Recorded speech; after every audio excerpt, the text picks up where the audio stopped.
Ça fait une dizaine d'années que Paris-Ouest Construction s'est lancé dans une démarche Lean. Et s'il y a bien une chose qu'on apprend quand on fait du Lean, c'est de la résolution de problèmes. Peut-on appliquer ce qu'on apprend en termes de résolution de problèmes à un problème qui est aussi immense, aussi important que le green et que, en particulier, la limitation des émissions de gaz à effet de serre. C'est un immense challenge et en même temps, c'est vraiment une nécessité. Je vous propose donc d'aborder le sujet green sous ce prisme et dans le secteur de la construction. Paris-Ouest Construction est une entreprise générale de bâtiments. C'est une ETI familiale. Elle a été créée en 1945 par mon grand-père. Nous sommes un peu plus de 250 pour un chiffre d'affaires d'environ 80 millions d'euros. Nos outils, c'est des grues et on travaille sur toute l'île de France. Nos produits, ce sont des immeubles de logement, ici à Suresnes. On fait à peu près 75% de logements neufs et 25% d'immeubles réhabilités, et là ça va un petit peu au-delà du logement.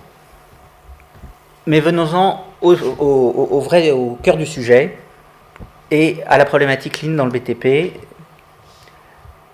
et à la problématique Green dans le BTP en le faisant comme le Lean nous y invite, c'est-à-dire par la résolution de problèmes. Et pour résoudre un problème, la première chose que l'on apprend, c'est qu'il faut le comprendre. Avant de s'attaquer au problème, assurons-nous qu'on comprend et qu'on comprend bien ce problème. En 2009, j'ai pris la direction générale de l'entreprise et en fin d'année 2009, pour l'espèce de grand-messe annuelle que vous connaissez tous sous une forme ou sous une autre, on a projeté le film Une vérité qui dérange à tous les employés de Paris-Ouest Construction.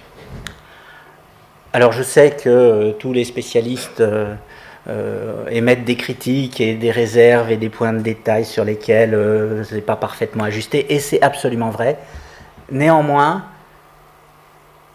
l'urgence, elle est vraiment claire dans ce film, et le problème est quand même bien exposé. Voilà. En 2009, il n'y avait rien d'évident à ce que le réchauffement climatique soit un sujet pour une entreprise. Aujourd'hui, évidemment, c'est admis par tout le monde et tous les jeunes que l'on embauche dans nos entreprises sont déjà extrêmement sensibilisés au sujet. Mais il y a 10 ans, ce n'était pas évident. Ça ne nous a pas permis réellement de comprendre le problème, mais ça nous a permis de l'accepter. Une fois qu'on a accepté que le réchauffement climatique était un problème, il se pose la question de savoir si, dans le BTP, le réchauffement climatique est un problème. Après tout, si ça se trouve, on est extrêmement vertueux et on n'a pas à s'en soucier tant que ça. Alors je vous ai retrouvé une petite statistique qui est le bilan carbone de la France en 2013. On n'est pas les plus mauvais. Alors j'ai baptisé ça immobilier, mais en fait, dans les statistiques, vous trouverez ça sous le terme de, je crois, logement tertiaire et autres bâtiments. 99 millions de tonnes d'équivalent CO2 émis par an, 20% des émissions au niveau national, derrière les transports qui sont à 27,5%, mais avec une énorme différence par rapport au transport, c'est qu'on change de voiture tous les 10 ans, on change de camion tous les 20 ans, votre logement, il durera 100 ans. On a un taux de renouvellement du parc qui est extrêmement faible. Et c'est bien une des vraies problématiques de l'immobilier, du logement, de l'immobilier, du tertiaire, etc., enfin de toute la construction du point de vue Lean. Donc on est concerné. Une fois qu'on a accepté le problème, une fois qu'on a compris qu'il nous concernait vraiment, le deuxième point que l'on apprend en résolution de problème, c'est de le mesurer. Et pour le mesurer, on a utilisé la méthode du bilan carbone, qui est une méthode de l'ADEME, et on s'est appuyé sur un bureau d'études créé par un ami, Laurent Castagnède, qui s'appelle BCO2 Ingénierie, qui est un bureau d'études spécialisé dans l'impact environnemental de la construction et des transports. Et on a donc fait le premier bilan carbone de l'entreprise sur l'exercice 2010. Et on l'a présenté à tous les cadres de l'entreprise et on les a formés pour qu'ils comprennent ce qu'il y avait dans un bilan carbone et qu'ils puissent commencer à mesurer l'impact ou à estimer l'impact de leurs décisions par rapport aux émissions de gaz à effet de serre telles que le bilan carbone les mesure. Je vais m'arrêter un instant sur cette notion de bilan carbone. C'est vraiment un outil intéressant. C'est un outil qui est très global et qui est suffisamment fin pour mesurer, la différence entre deux options. Si vous avez le choix de faire quelque chose d'une façon ou d'une autre façon, généralement, c'est un outil qui est suffisamment fin pour dire il y a une façon qui, environnementalement parlant, est meilleure et une autre qui l'est moins. Après ça, on peut au moins apprécier ses actions et ses choix à l'aune de cette mesure. Ça, c'est la première raison pour laquelle c'est intéressant. La deuxième raison, c'est parce que autant dans une comptabilité, il y a des règles comptables et un commissaire aux comptes ne laissera pas passer une comptabilité tenue n'importe comment, autant là, on est sur un domaine où il y a encore beaucoup de choses à définir, et à définir activité par activité. Et ça nous oblige à vraiment nous poser la question sur la façon dont on construit, à regarder les ouvrages que l'on réalise, non seulement au travers des émissions que l'entreprise produit directement, mais au travers des émissions produites à l'occasion de la création des matériaux qu'on va mettre en œuvre, et des émissions de l'ouvrage, c'est-à-dire de l'immeuble, pendant les 20, 30, 50 années où cet immeuble va être exploité. Ensuite, au niveau des hypothèses, on se doit de réfléchir aux grandes valeurs qui vont servir à faire ce bilan carbone. Je vais vous donner 3 exemples. Vous avez peut-être entendu parler de la recarbonatation des bétons. Alors, qu'est-ce que ça signifie ? C'est quelque chose que tous les fabricants de béton maîtrisent complètement et ils communiquent énormément là-dessus. Pour faire du béton, il faut du ciment. Pour faire du ciment, on prend du calcaire, on le chauffe. Déjà, ça consomme de l'énergie. Et surtout, en étant chauffé, le calcaire va émettre une molécule de CO2. Et après ça va devenir du ciment. Et on va utiliser ce ciment avec des graviers, du sable et de l'eau pour faire du béton, pour faire des immeubles. Il se trouve que dans le temps, la réaction chimique qui nécessite beaucoup d'énergie, elle se passe dans l'autre sens très très lentement. C'est-à-dire que la molécule de ciment va se recarbonater, va récupérer dans l'air une molécule de CO2 et va se transformer en calcaire. La recarbonatation des bétons, c'est quelque chose que les fabricants de béton utilisent pour diminuer leur bilan carbone en expliquant que le béton, finalement, redevient du calcaire. Mais en redevenant du calcaire, il s'effrite, il s'érode et c'est plus du béton.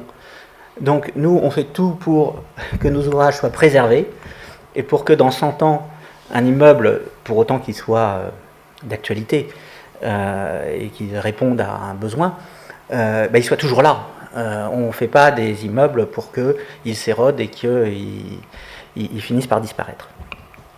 Le deuxième point, dans la valorisation faite par le bilan carbone, on a un truc qui est assez étonnant, c'est le bois. Pourquoi ? Parce que le bois capte du carbone, et pour peu qu'on utilise du bois issu d'une forêt gérée, c'est-à-dire une forêt dans laquelle, quand on coupe un arbre, on plante un arbre. Donc là, d'un côté, on a un stock de planches, et de l'autre côté, on a quelque chose qui va vous capter du carbone jusqu'à devenir un magnifique arbre. Plus on met de bois dans un immeuble, et plus on baisse le bilan carbone de l'immeuble. Alors c'est magnifique, et on pourrait tout à fait imaginer de stocker du bois dans les immeubles, mais ça n'a pas beaucoup de sens. Donc on a pris la décision de valoriser ça pour autant que c'est nécessaire à la construction de l'immeuble, mais de ne pas valoriser un éventuel supplément de bois mis en place dans chaque immeuble. Le dernier point qui est intéressant aussi, enfin sur la dernière question qu'on s'est posée dans la création du bilan carbone de l'entreprise, c'était quelle valeur prendre pour l'électricité. Alors l'électricité, c'est vraiment un sujet qui en France est très complexe, du fait de la part du nucléaire. On a, et EDF nous explique, qu'on a une électricité qui est très peu carbonée. Et c'est fondamentalement vrai. Par contre, quand on utilise un kilowattheure de plus, c'est-à-dire quand on met un immeuble de plus, quand on, on crée un immeuble de plus, cet immeuble va utiliser plus d'électricité que s'il n'était pas là. Donc on va devoir raisonner sur de l'électricité marginale.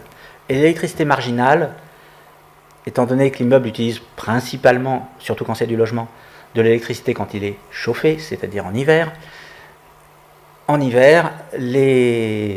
toutes les belles centrales nucléaires sont saturées, enfin produisent à plein, il n'y a pas de notion de saturation, mais elles produisent à plein, et donc on est obligé d'avoir des centrales thermiques qui viennent compléter le besoin ou d'acheter de l'électricité à l'étranger dans des pays qui produisent avec des très belles centrales thermiques.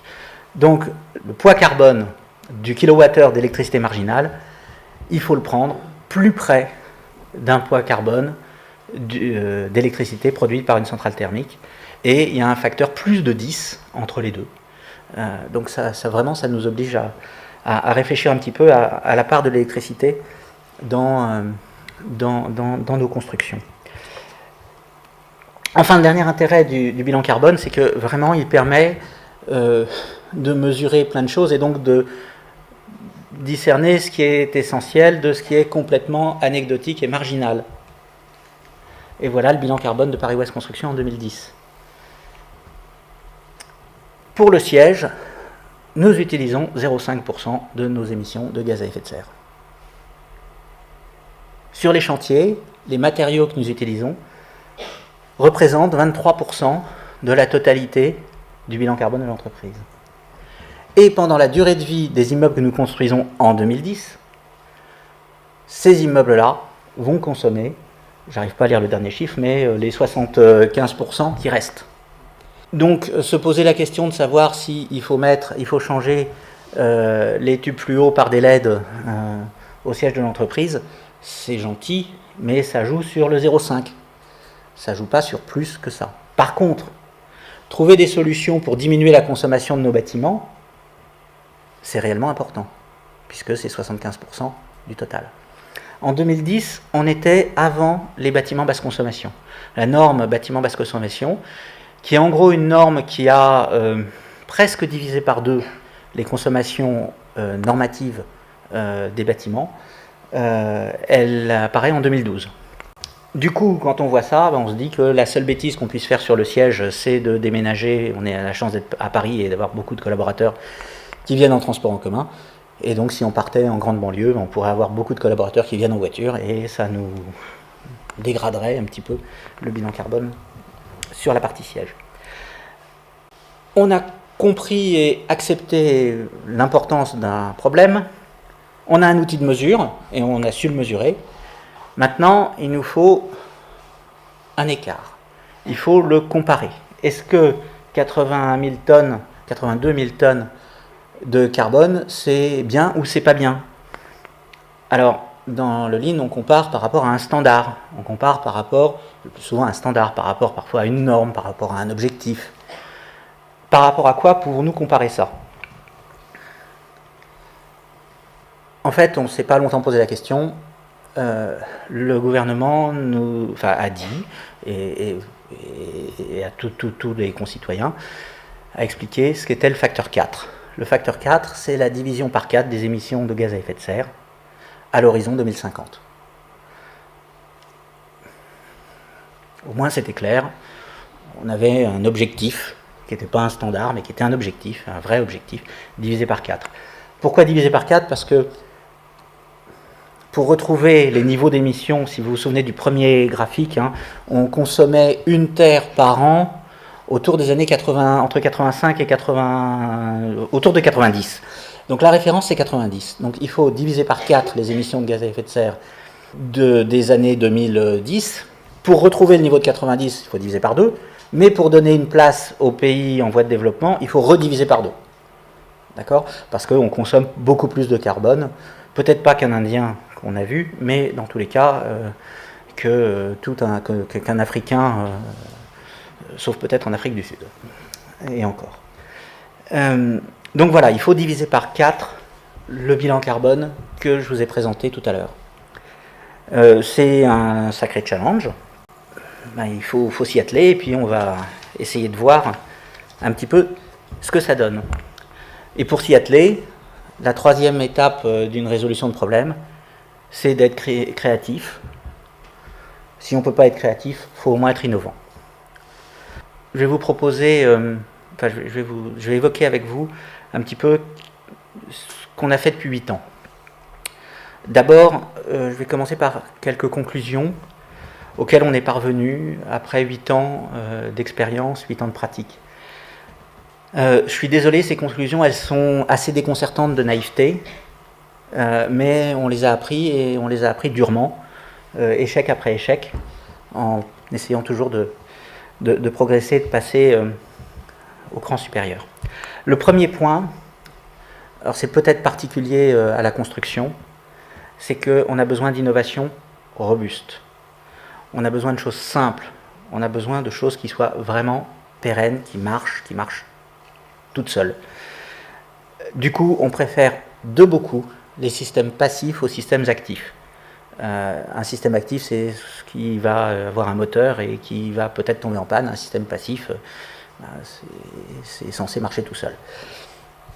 La deuxième chose, on en a un petit peu parlé dans la précédente intervention de Cadieux.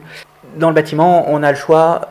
Pour faire un bâtiment à énergie positive, c'est très facile, il suffit de le tartiner de photovoltaïque. Mais il vaut bien mieux, avant de chercher à produire de l'énergie, d'arrêter de la dépenser. Ça, c'est absolument clair. Parfois, on avait l'impression que marginalement, etc. Non, il n'y a pas d'histoire. Il faut réduire les consommations avant de chercher à produire de l'énergie, à récupérer de l'énergie, produire de l'énergie solaire. Ce que je vous dis là est vrai, enfin, nous croyons que c'est vrai à l'échelle d'un immeuble de logement. Ça peut ne pas être vrai, c'est même probablement pas vrai à l'échelle d'une usine, à l'échelle d'un hypermarché, à l'échelle d'une surface qui se compte en hectares. Mais à l'échelle d'un immeuble de logement sur lequel on peut mettre 30-40 mètres carrés de panneaux solaires photovoltaïques, ça n'a aucun sens. Troisième point, il y a beaucoup d'énergie fatale dans le bâtiment. Alors l'énergie fatale, c'est toute l'énergie qu'on rejette pour les petits oiseaux. Alors parfois c'est pas les petits oiseaux, c'est les petits vers de terre, mais peu importe. La ventilation qui est absolument nécessaire dans un bâtiment pour renouveler l'air, en fait qu'on prend de l'air qui est à 5 degrés à l'extérieur, on le chauffe à 20 degrés, qui est une température de confort, et puis on l'extrait, et cet air extrait, on va le rejeter dans la nature, on va le rejeter, et du coup on va perdre beaucoup de calories, parce que ça part dans la nature. Et c'est la même chose, je vous parlais des vers de terre, mais c'est pas tout à fait vrai, mais c'est la même chose avec par exemple l'eau d'une douche, où vous vous douchez avec une eau qui est à peu près 35 degrés, elle n'a pas perdu 1 degré entre votre tête et vos pieds, et on rejette de l'eau à cette température-là dans les égouts. Donc là, il y a une énergie, et cette énergie, on va essayer de la récupérer. Quatrième point pour le bâtiment toujours, il faut favoriser l'inertie. L'inertie, c'est la masse, c'est ce qui permet d'accumuler de la chaleur, que ce soit l'inertie du bâtiment lui-même, pour que quand il y a du soleil et que le soleil tape dans une fenêtre, le soleil, une fenêtre, c'est 4 fois meilleur qu'un panneau solaire photovoltaïque, en termes de récupération d'énergie, juste comme ça. Donc cette énergie-là, elle est gratuite, il faut la récupérer, il faut la stocker par l'inertie des bâtiments. Et de la même façon, quand on peut, il faut stocker de l'énergie dans des ballons d'eau chaude sanitaire. Qui dit ballon, dit en pratique des solutions de production d'eau chaude sanitaire collective. Le dernier point, c'est un point qui est lié, enfin qui est une compréhension de la réglementation thermique et de la future réglementation énergétique. La réglementation thermique mesure l'énergie finale consommée, c'est-à-dire l'énergie qui est prise, qui est prélevée par l'immeuble. C'est pas l'énergie qui est produite dans une centrale électrique, c'est vraiment l'énergie qui est prélevée par l'immeuble. Et du coup, cette réglementation favorise tout sauf l'électricité, et principalement le gaz. La réglementation de 2020, qui est une réglementation énergétique et qui intègre cette fois-ci des notions d'émissions de gaz à effet de serre, c'est difficile d'être bon à la fois sur les aspects énergétiques et sur les aspects gaz à effet de serre, parce que quand on se chauffe au fioul, c'est affreux, mais quand on se chauffe même au gaz, on rejette quasi fatalement du CO2, sauf si on est sur des biogaz, mais c'est encore très très peu le cas. Voilà pour ce qu'on a appris de ces 8 années de pratique. Et au cours de ces 8 années, on a développé 3 produits qui sont très intéressants et qui sont réellement innovants et que l'on a soit développé, soit contribué à développer avec des industriels. Le premier produit, c'est des coupures thermiques. Vous avez peut-être entendu parler des ponts thermiques, c'est-à-dire à la jonction d'un plancher et d'un mur de façade. Toute la chaleur intérieure du logement part le plancher et traverse le mur de façade, puisqu'il y a une continuité. Donc tous les industriels ont développé des rupteurs thermiques qui se permettent de dissocier les deux et d'avoir quand même une continuité des aciers. Et on a travaillé à mettre au point un cooper qui n'a plus d'acier et qui donc a une bien meilleure résistivité et limite beaucoup mieux les déperditions d'énergie, tout en étant 3 fois moins cher. Pour l'anecdote, cette semaine, j'ai appris que on avait été largement copié et que même un bureau de contrôle me disait que dans la profession, ça s'appelait, ça portait le nom les initiales de Paris Ouest Construction. Ce procédé portait les initiales de Paris Ouest Construction. Mais c'est bien d'être copié quand c'est utile. Le deuxième et troisième point sont des sujets sur la récupération de chaleur sur l'énergie fatale. Le premier sur la VMC, où on a d'abord fait puis développé avec un partenaire qui est français un système de ventilation de VMC qui couplé à une pompe à chaleur qui récupère de la chaleur sur la VMC, sur l'air extrait, et puis un système de récupération sur les eaux grises, notamment quand on est dans des bâtiments avec beaucoup de douches et peu de baignoires, où on se sert de la chaleur de l'eau qui est rejetée à l'égout pour préchauffer l'eau chaude sanitaire qui est tirée en même temps, puisque dans la douche, il y a très peu de temps entre le moment où l'eau tombe de la pomme de douche et où elle se retrouve dans l'égout. Voilà ces trois innovations. La première faite complètement en interne, les deux autres faites en association avec des industriels, et ça nous a réellement permis d'améliorer la performance énergétique des bâtiments que nous avons réalisés. Mais ne croyez pas que c'est pas un long fleuve tranquille, ça s'est fait par une succession de tests et d'échecs et d'améliorations progressives pour parvenir à quelque chose. Du coup, quelques résultats. Alors voilà les bilans carbone de l'entreprise en 2010, 2012, on en fait un tous les 2 ans, 2014, 2016, et l'année prochaine on fera 2018. On a diminué, non pas de 75%, parce que ça c'est... faut se laisser jusqu'en 2050, sinon on s'embêterait, 5 minutes, oui, mais de 38% sur les 8 premières années. Ça s'est fait, ce que vous voyez entre 2010 et 2012, c'est vraiment l'amélioration de la réglementation thermique. Et puis petit à petit, des améliorations sur la façon dont on produit et toutes les innovations dont je vous ai parlé. Donc ça, c'est ce qu'une entreprise de bâtiment sait faire. Donc on peut espérer dans les années prochaines, enfin pas demain, mais dans tous les cas avant 2050, atteindre le fameux facteur 4. Par contre, ce ne sera pas tout à fait suffisant, parce que si vous regardez cette photo, il n'y a pas une grue, ce qui veut dire qu'il n'y a pas un immeuble neuf. Il n'y a que des immeubles anciens.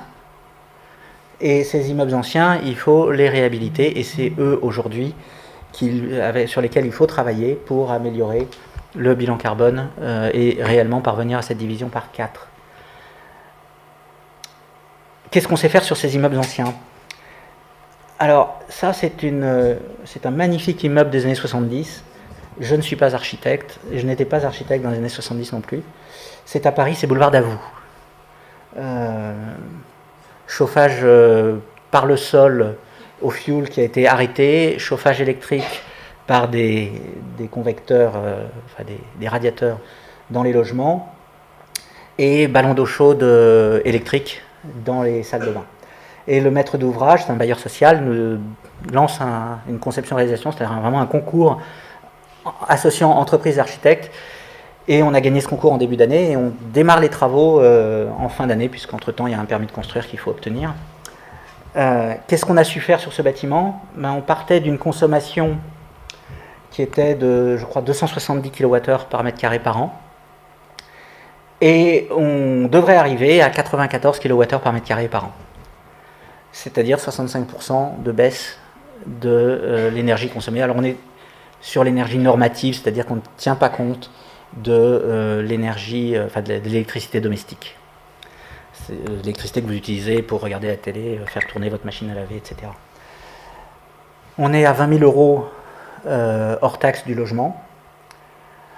On est 100% électrique, avec un système de récupération de chaleur pour produire de l'eau chaude sanitaire sur l'air extrait dans la VMC, donc en plafond, en toiture. Et on est sans production d'énergie, c'est-à-dire qu'il n'y a pas 1 mètre carré de panneau photovoltaïque. Pour l'anecdote, il y avait une option dans le concours qui était d'arriver au niveau plan climat de la ville de Paris, qui est un niveau de 80 kWh par mètre carré par an, qui nécessitait de mettre quelques mètres carrés de panneaux solaires photovoltaïques sur la toiture, chose que le client n'a pas retenue, et donc est resté sur la base. Évidemment, c'était plus cher.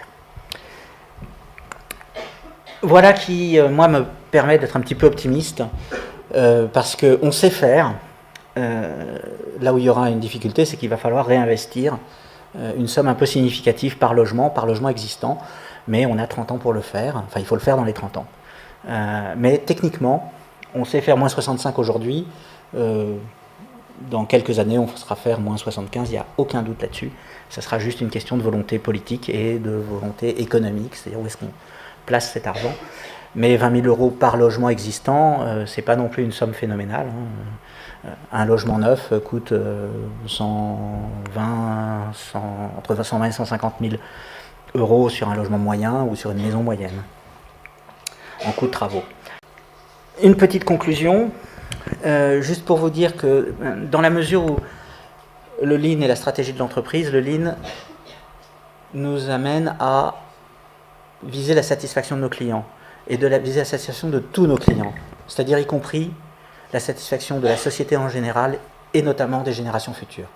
Le green ne peut pas être absent d'une stratégie d'entreprise, notamment d'une stratégie d'entreprise lean, même d'une stratégie de quelque entreprise que ce soit qui vise la satisfaction de son client. Ce que je vous ai montré, ce sont des démarches d'amélioration continue. C'est vraiment une succession de petites améliorations qui, sur 8 ans, ont produit des effets intéressants. C'est typiquement du Kaizen, c'est de l'évolution, c'est de l'amélioration continue pas à pas. Ceci étant, j'ai aucun doute sur le fait que certaines améliorations seront des améliorations de rupture technologique. Je pense notamment à tout ce qui est captation du carbone. Je ne sais pas si ça concernera la construction, mais le jour où cette technologie pourra émerger, ce sera vraiment une rupture technologique. J'espère que je vous ai convaincu d'être optimiste sur la possibilité de limiter les émissions de gaz à effet de serre pour les 20 et quelques pourcents que représente la construction. Je crois qu'on a la possibilité technique d'y arriver. Il faudra avoir l'ambition financière d'y arriver aussi. Et enfin, je voulais vous exprimer, parce qu'en faisant cette présentation, ça m'a donné l'occasion de rebalayer les 8 dernières années. Et en fait, j'ai quelques regrets sur le fait qu'on s'est, chez Paris Ouest Construction, énormément focalisé sur la réduction des émissions de gaz à effet de serre. Je ne vous ai pas parlé de biodiversité, je ne vous ai pas parlé d'économie de ressources, je ne vous ai pas parlé d'eau.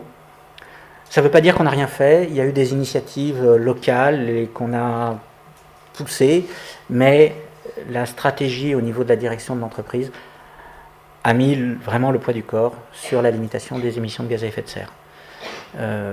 On a amélioré nos taux de recyclage, on a essayé de, par le Lean, diminuer les rebuts et la non-qualité. Et nous, la non-qualité, on l'entend au marteau-piqueur.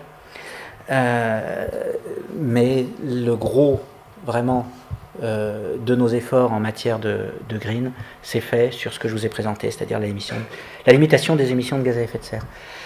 Et puis, deuxième enfin, tout ça n'aurait pas été possible sans la participation de toutes ces personnes qui sont des collaborateurs ou des anciens collaborateurs de l'entreprise, et sans les partenariats avec toutes ces entreprises qui nous ont aidés, qui ont relevé, qui étaient intéressés par les problématiques qu'on leur soumettait et avec lesquelles on a travaillé. Merci de votre attention.